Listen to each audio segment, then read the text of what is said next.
நூல்கோல்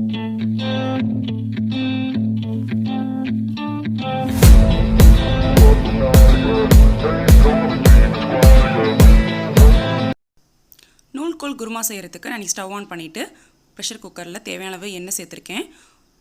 எண்ணெய் நல்லா சூடாகினதுக்கு அப்புறமா இது கூட ஒரு பிரியாணி இலை, 2 துண்டு பட்டை, ஒரு ஏலக்காய், 2 கிராம்பு, கொஞ்சமாக கல்பாசி ஆட் பண்ணியிருக்கேன். வழக்கமாக எல்லா குருமாவுக்கும் ஆட் பண்ணுற ஸ்பைசஸ் தான். ஆட் பண்ணிவிட்டு இப்போ நல்லா பொரியட்டும். கூடவே பார்த்தீங்க அப்படின்னா 2 பச்சை மிளகாய் கீரி எடுத்து வச்சுருக்கேன். இப்போ அடுத்ததாக 2 பெரிய வெங்காயம் பொடியாக கட் பண்ணி எடுத்து வச்சுருக்கேன். இப்போ இதையும் இது கூட சேர்த்துக்கலாம். வெங்காயத்தை நல்லா வதக்கிக்கலாம். இந்த குருமா பார்த்தீங்க அப்படின்னா சப்பாத்தி, பூரி, இட்லி, தோசை கூட சாப்பிட்றதுக்கு டேஸ்ட் ரொம்பவே சூப்பராக இருக்கும். இப்போ வெங்காயம் நல்லா வதங்கினதுக்கப்புறமா இது கூட ஒரு 1.5 ஸ்பூன் அளவு இஞ்சி பூண்டு விழுது சேர்த்துக்கலாம். இந்த நூல்கோல் குருமா பார்த்தீங்க அப்படின்னா என் ஸ்கூல் டேஸில் லஞ்ச் பாக்ஸுக்கு நிறைய தடவை நான் சப்பாத்திக்கு வந்து சைட் டிஷ்ஷாக எடுத்துகிட்டு போயிருக்கேன். எங்கள் அம்மா வந்து ரொம்பவே சூப்பராக செய்வாங்க. வெங்காயம், இஞ்சி பூண்டு விழுதெல்லாம் நல்லா வந்து வதங்கட்டும். அதுக்குள்ளே நம்ம தேங்காய் பேஸ்ட் ரெடி பண்ணி எடுத்து வந்துடலாம். அதுக்கு நான் 1/2 மூடி தேங்காய் வந்து பல் பண்ணி எடுத்து வச்சுருக்கேன். கூடவே ஒரு 5 முந்திரியை வந்து உடச்சி எடுத்து வச்சுருக்கேன். கூடவே வந்துட்டு ஒரு 1.5 ஸ்பூன் போல் கசகசா வந்து டீஸ்பூன் அளவில் 1.5 ஸ்பூன் அளவு கசகசா ஆட் பண்ணியிருக்கேன். குருமாவுக்கு வந்து கசகசா வந்து நல்ல ஒரு டேஸ்ட்டும் தரும். கூட பார்த்திங்கன்னா திக்னஸும் நல்லா கிடைக்கும். அதே மாதிரி கேஷ்யூவும் அப்படியே தான், திக்னஸும் நல்லா தரும், டேஸ்ட்டும் வந்து நல்லா டிஃப்ரெண்ட்டாக இருக்கும். கூடவே பார்த்திங்க அப்படின்னா ஒரு 1 ஸ்பூன் அளவு சோம்பு சேர்த்துக்கிறேன். சேர்த்துட்டு இது நல்லா வந்துட்டு தண்ணி ஊற்றி பேஸ்ட்டாக அரைச்சி எடுத்துருந்துருங்க. இப்போ பாருங்கள், அதுக்குள்ளே வந்து வெங்காயம், பிஞ்சு பூண்டு விழுது எல்லாமே வந்துட்டு பச்சை வாடை போக நல்லா வதங்கிருச்சு. இப்போ இது கூட 2 தக்காளியை வந்து நல்லா பொடியாக கட் பண்ணி எடுத்து வச்சுருக்கேன். இப்போ இது கூட சேர்த்துக்கலாம். இந்த காயில் கூட குருமா செய்யலாமான்னு உங்களுக்கு ஆச்சரியமாக இருக்கும். ஆனால் உண்மையாகவே சொல்கிறேங்க, நூல்கோலில் அந்த குருமா வச்சு சப்பாத்தி தொட்டு சாப்பிட்டு பாருங்கள், சூப்பராக இருக்கும் டேஸ்ட்டு. என்ன காய் ஆட் பண்ணியிருக்கோன்னே தெரியாது, அந்தளவுக்கு டேஸ்ட் சூப்பராக இருக்கும். இது கூட தேவையான அளவு உப்பு சேர்த்துக்கலாம். இது சப்பாத்திக்கு மட்டும் இல்லைங்க, இட்லி, தோசை கூட வச்சு சாப்பிட்றதுக்கும் டேஸ்ட் வந்து ரொம்ப அருமையாக இருக்கும். ஏன்னா நூல்கோல்லாம் வாங்கினோம் அப்படின்னா நம்ம வந்து அதிகமாக பயன்படுத்த மாட்டோம். மிஞ்சி போனால் சாம்பார் இல்லை அப்படின்னா பொரியல் கூட பண்ணுவோம். நான் பொரியல் ரெசிபி கூட அதை ட்ரை பண்ணி பார்த்தேன், ரொம்பவே சூப்பராக இருந்துச்சு. நான் நெக்ஸ்ட் டைம் வந்து உங்களுக்கு கூட ஷேர் பண்ணுறேன். பாருங்கள், 2 நூல்கோலை இந்த மாதிரி வந்துட்டு நான் பொடிசாக கட் பண்ணி எடுத்து வச்சுருக்கேன். ஏன்னா சின்னதாக போட்டிங்கன்னா தான் குருமா கூட வச்சு சாப்பிடும்போது உங்களுக்கு சாப்பிட்றதுக்கு ஈஸியாக இருக்கும். அதனால் வந்துட்டு நான் சின்ன சின்ன க்யூப்ஸாக நம்ம கட் பண்ணி எடுத்து வச்சுருக்கேன். இப்போ இதையும் இந்த தக்காளி நல்லா வதங்கினதுக்கப்புறமா நூல்கோலையும் சேர்த்து இந்த வெங்காய தக்காளியோடு சேர்த்து நல்லா வதக்கிக்கலாம்.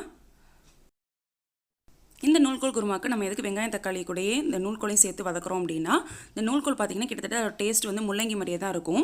அதாவது அதில் வந்து ஒரு விதமான அந்த முட்டைக்கோசையெல்லாம் வர மாதிரி ஒரு விதமான ஒரு ஸ்மெல் மாதிரி இருக்கும். ஸோ அந்த ஸ்மெல் வந்து இந்த ரா ஸ்மெல், பச்சை ஸ்மெல் வந்து நல்லா போகிறதுக்காக நம்மளே எண்ணெயிலே போட்டு வதக்கிட்டோம். வதக்கினதுக்கப்புறமா இது கூட ஸ்பைசஸ்லாம் ஆட் பண்ணிக்கலாம். நான் ஒரு கொத்து கருவேப்பிலை ஆட் பண்ணியிருக்கேன். அடுத்ததாக பார்த்திங்க அப்படின்னா ஒரு 1/4 ஸ்பூன் போல் மஞ்சத்தூள் ஆட் பண்ணியிருக்கேன். இப்போ நான் சொல்கிற மாதிரி இந்த நூல்கோல் குருமா வந்து நீங்கள் குக்கரில் செஞ்சீங்க அப்படின்னா ரொம்பவே குயிக்காக செஞ்சிடலாம். அடுத்ததாக பார்த்தீங்க அப்படின்னா 1 ஸ்பூன் போல் காஷ்மீர் மிளகாய்த்தூள் ஆட் பண்ணியிருக்கேன். நெக்ஸ்ட் இது கூட 1 ஸ்பூன் சிக்கன் மசாலா ஆட் பண்ணியிருக்கேன். இது குருமாவுக்கு நல்ல ஒரு ஃப்ளேவர் தரும்.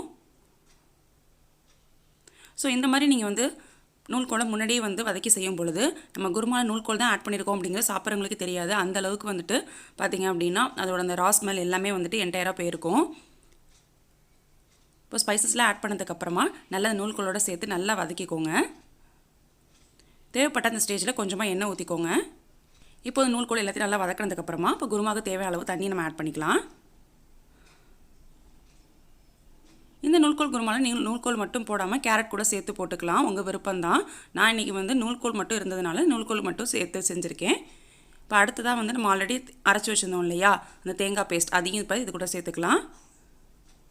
சேர்த்துட்டு நல்லா அதை கலந்து விட்டுருங்க.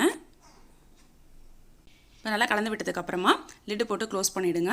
ஒரு 3 to 4 விசில்ஸ் வந்து நல்லா வேக வச்சு எடுத்துருங்க. அப்போ தான் நூல்கோல் வந்து நல்லா சாஃப்டாக வந்து வெந்திருக்கும். வேக வச்சதுக்கப்புறமா நான் காட்டுறேன் உங்களுக்கு. ஓப்பன் பண்ணியாச்சு. பாருங்கள், நம்மளுடைய நூல்கோல் குருமா நல்லா கலர்ஃபுல்லாக சூப்பராக ரெடி ஆகிடுச்சு. கரெக்டான கன்சிஸ்டன்சியில் இருக்குது. இப்போ இந்த நூல்கோல் குருமாவை நம்ம வேறு ஒரு பவுலுக்கு ட்ரான்ஸ்ஃபர் பண்ணிக்கலாம். நான் இன்றைக்கி இந்த தூக்குவாளியில் தான் இந்த குருமா வந்து சர்வ் பண்ண போகிறேன். ஸோ அதுக்கு வந்து நான் மாற்றிக்கிறேன். பார்க்கவே நல்லா கலர்ஃபுல்லாக நல்ல ஃப்ளேவராக சூப்பராக இருக்குது. சிக்கன் மசாலா வேறு ஆட் பண்ணியிருக்கிறதுனால நல்ல நான்வெஜ் குருமா மாதிரி வாசனை சூப்பராக இருக்குது. நான் இப்போ இந்த நூல்கோல் குருமாவை நல்ல சாஃப்டான சப்பாத்தி கூட வச்சு சாப்பிட போகிறேன். ஓகே ஃப்ரெண்ட்ஸ், நீங்களும் உங்கள் வீட்டில் மறக்காமல் நூல்கோல் வாங்கினீங்கன்னா இந்த குருமாவை ட்ரை பண்ணி பாருங்கள். ட்ரை பண்ணி பார்த்துட்டு இதோட டேஸ்ட் எப்படி இருந்துச்சுன்னு கமெண்ட் செக்ஷனில் கமெண்ட் பண்ணுங்கள். இந்த ரெசிபி கண்டிப்பாக உங்களுக்கு ரொம்ப யூஸ்ஃபுல்லாக இருக்கும் நம்பரை. பிடிச்சதை லைக் பண்ணுங்கள், ஷேர் பண்ணுங்கள். நம்ம சேனல் சப்ஸ்கிரைப் பண்ணலாம், மறக்காமல் சப்ஸ்கிரைப் பண்ணிக்கோங்க. கூடவே இருக்க பெல் பட்டனையும் கிளிக் பண்ணிக்கோங்க. மறக்காம ஃப்ரெண்ட்ஸ் பெல் பட்டன் பக்கத்தில் இருக்க ஆளுங்கிற ஆப்ஷன் செலக்ட் பண்ணிக்கோங்க. அப்போ தான் நான் போடுற அனைத்து வீடியோக்கள் நோட்டிஃபிகேஷன் உடனுக்குடன் உங்கள் இன்பாக்ஸை தேடி வரும்.